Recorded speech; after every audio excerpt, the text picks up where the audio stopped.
Hello everyone, hope you're all doing well. Well, in continuation of our discussion about HOCD, I want to bring a little short discussion with you, and perhaps it will kind of make things a little bit more easier for you to realize how preposterous this whole pop-up thought that you follow about you being you knowing that you're heterosexual, and the thought pops up that you might be gay, or you are bi, or you will turn gay, or you've been living in all these things.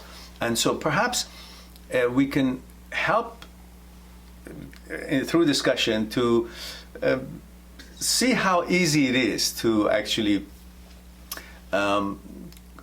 make yourself see something that needs to be seen in order to put you at ease that you are who you are and what you are. You're heterosexual and you don't need to follow the thought. So let's have a little discussion and see how that could bring some light to the question that is this all-knowing, wise pop-up, wise of the world supposedly knows and suggests in our heads, and then the weak mind follows it and actually ponders on it instead of just say, oh, okay, thank you, but moving on with our own regular daily life and not paying attention to it.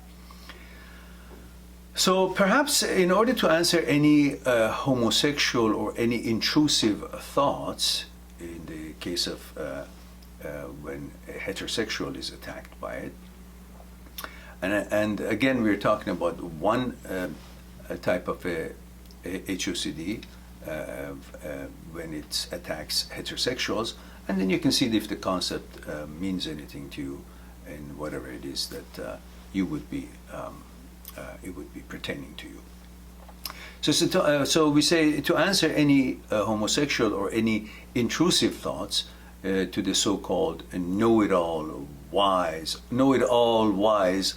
pop-up thought, just imagine the end of the suggestion.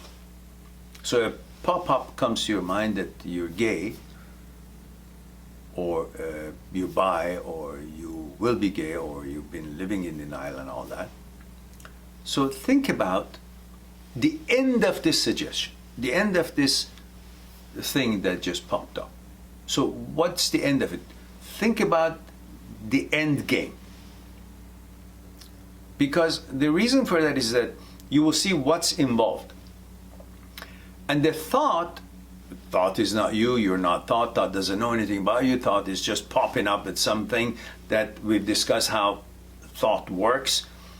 And then you run with it thinking that because it appeared in your head, it means something, has any credibility, which we talked about it in video number 8, which discusses where thoughts come from, and you can, clearly understand that there. But here, the fact that you follow this, why don't we just simply examine it? This thought has nothing invested in this accusation or in this suggestion. What has God thought invested in this suggestion that you're gay?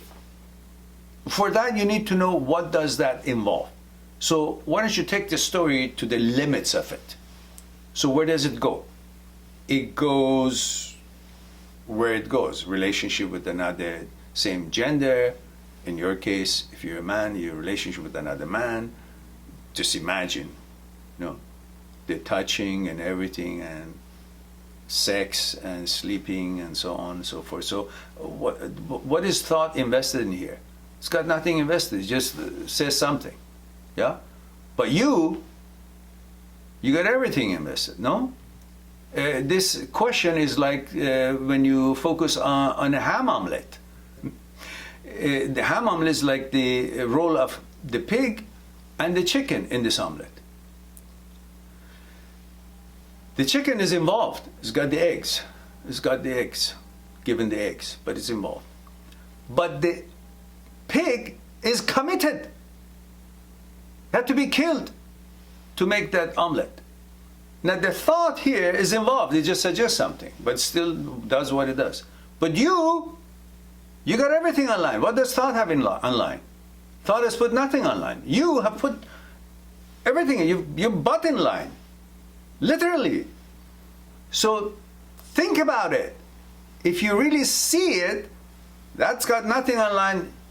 You've got everything online. You've got your ass online. Now, is that something that makes you feel comfortable with it? Then perhaps that would answer the question that you're constantly trying to entertain because a pop-up thought showed up. Go to the end of the story and see where that would be, how that images and everything would be, and see if that is clear for you now. And then you can clearly put an end to debating or trying to have a discussion with the thought and simply say, okay, I recognize you're there again, but I have no interest in that. And you focus on your life until eventually the frontal cortex would be able to receive the messages coming from amygdala through thalamus, which there's a malfunction. That's why the message of I'm not interested doesn't get to cortex, and this question keeps repeating, and the signals are sent, but is not received. If you look at the scan that they take from the mind, that is the brain that is in a glitch of OCD, you will see it's all red, which is overactive. And the same brain, when it's not in a glitch of OCD, it's all blue with little redness, which is a normal reaction, normal activity.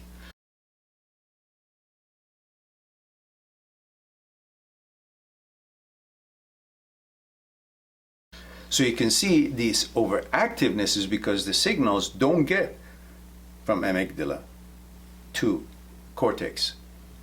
And that malfunction causes this not to shut down, that respond to that question of the thought popping up that you're gay, and the response internally is sent, but it's not recognized because there's a malfunction in the signaling system.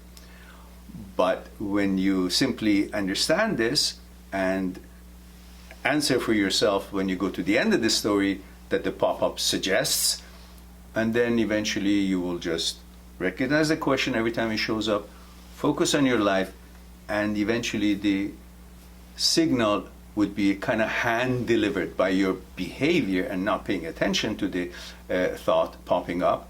Then the signal is like hand delivered to cortex, and it falls by the wayside, and it shows up less and less until it doesn't show up again. So it kind of fixes up the glitch. So I hope that was something interesting for you, and you can focus on the fact that you love women and you love what you love, and by comparing the images that is suggested by the pop-up and the image that you prefer, then everything would be clear as it could be. All right, I'll talk to you soon.